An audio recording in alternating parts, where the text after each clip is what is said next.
Pretty Made at the Hellfest this your second participation and first passed in 2010. Do you have a memory as the first passage? Yeah, I mean, it was like, yeah, I have. We had a hell of a ride down here because we lost a lot of our gear, and it was one of these days where just everything that possibly could fuck up did fuck up. So, but it was great. It was good. It was good to be at Hellfest, and it was good today again. You know. So yeah. I love you, friends in Belgium public. I love you, My French and public and Belgium aussi. Yeah.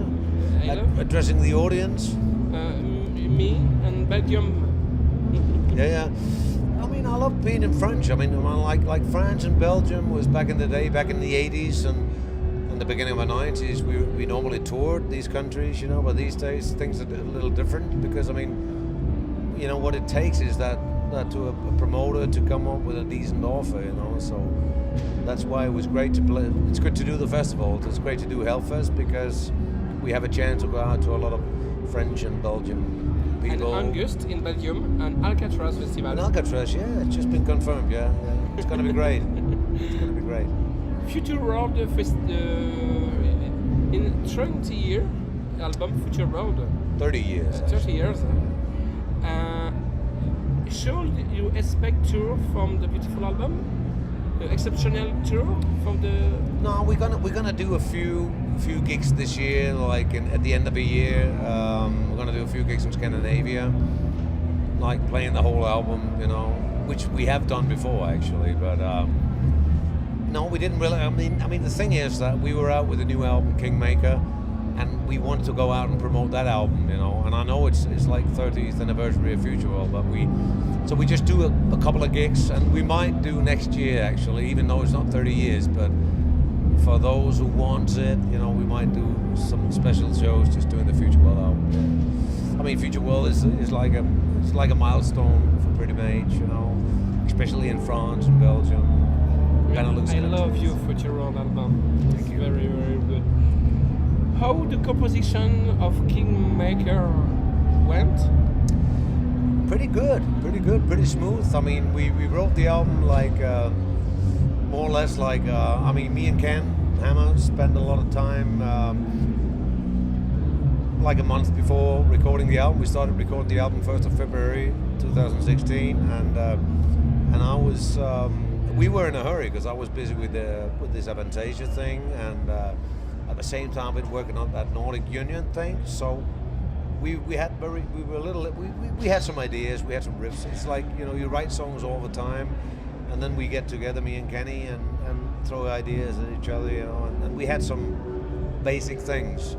But basically, I'd say like maybe 60 or 70% of the album was written like prior going into the studio. So it was written very fresh. It's like written in January 2016 or something like that, most of it. This is a concept album?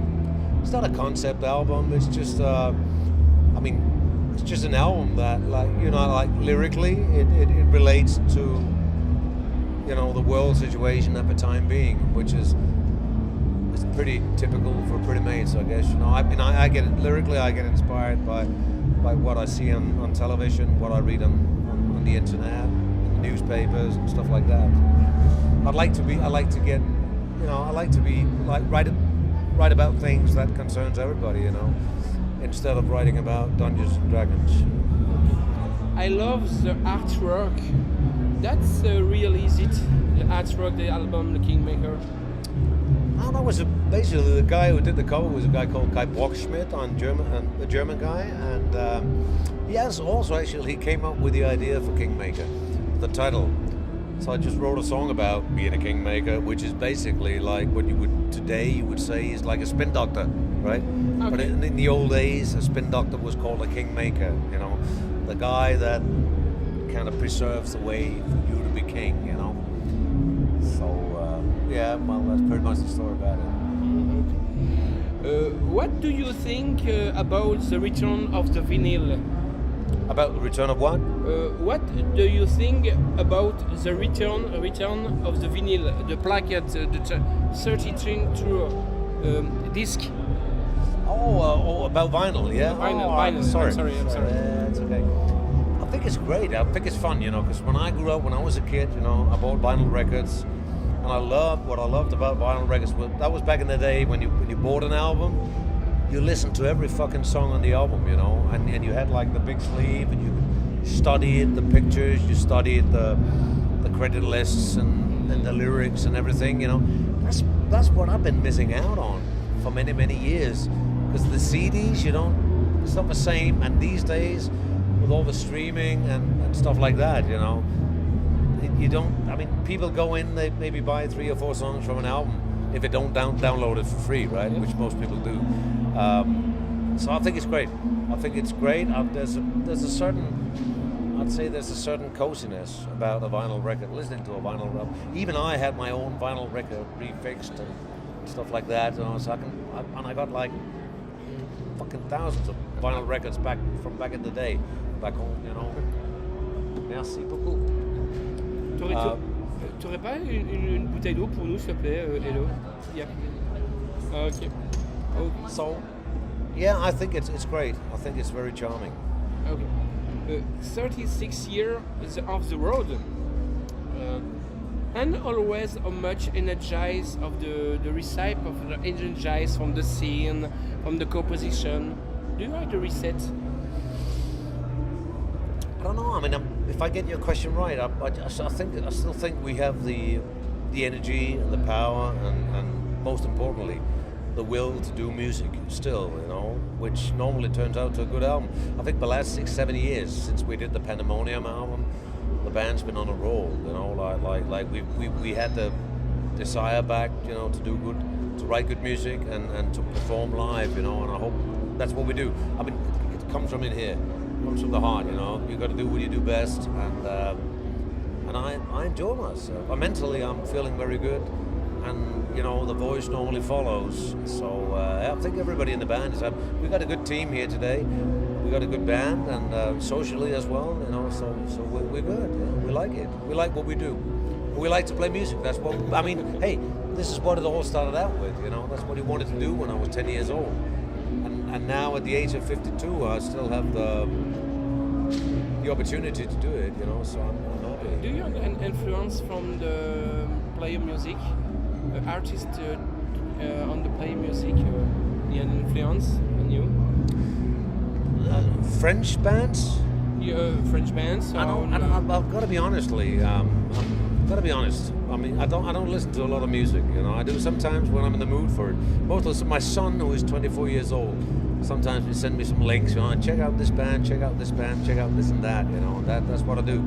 But I'm an old fart. I'm listening mostly to if I want to hear music, I put on my old Led Zeppelin records or Deep Purple, especially Black Sabbath or whatever, Def Leppard. The 80s, the new wave of British heavy metal. I grew up with that kind of stuff. But I'm listening a lot to late 60s, 70s music. Yes, it's me.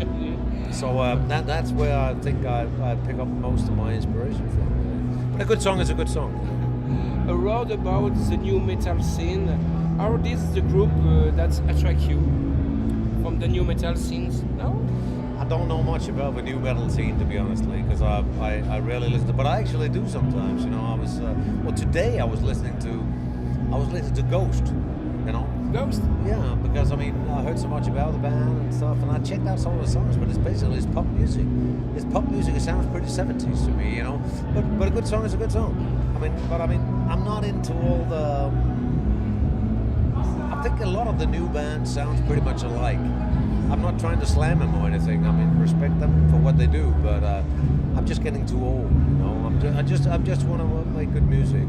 Basically, the core for me. Is to write. Normally I write my songs, ideas on an acoustic guitar, and if it sounds good on an acoustic guitar, it normally is a good song.